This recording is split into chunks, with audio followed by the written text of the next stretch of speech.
I've always said one of the luckiest things that happened to me was meeting Mike. We were married for 53 years and raised our 4 children together. When Mike accepted the position, it took a long time before we had the nerve to tell our friends in Baltimore. I will tell you honestly that we looked at it as a great adventure. I said, well, I'm retiring. And as one of our friends said, I'm about to become the first lady of the Cancer Center. What can I do to help? And he said, well, you know, there's this organization, the Duke Cancer Patient Support Program, and it does a wonderful job with the patients, improving their lives and the lives of their families. I went through the training session and I met Pat Booth, who became a good friend. She was one of the trainers. Pat Booth said, well, you know, I volunteer on Tuesdays from 10 to 2.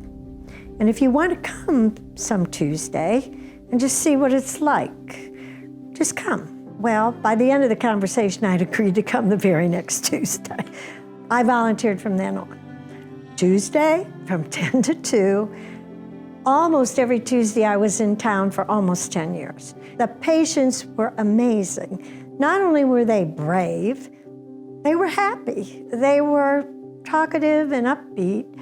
And I soon realized that I was going to feel much better at the end of the day than I did when I went in, because they were tackling this battle. It has raised my awareness of how wonderful and brave the patients are, and how dedicated, resourceful, and brilliant the researchers and the other caregivers are, improving the lives of people with cancer.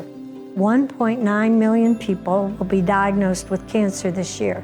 And much to my surprise, I became one of them. Thanks to a very diligent dermatologist at Duke, she discovered a spot on the very top of my head, and it turned out to be squamous cell. And so I became one of the 1.9 million. And the treatment was marvelous. It turned out I had a very easy case, but I experienced for the first time as a cancer patient the wonderful care and expertise of what the DCI has to offer. Patients come here from everywhere else where they can't be treated successfully. And if you can, you must donate, because that will enhance all of the research and the treatments helping the patients and their families. So the more you can do to help advance this fight against this disease, the better off you and everyone else will be.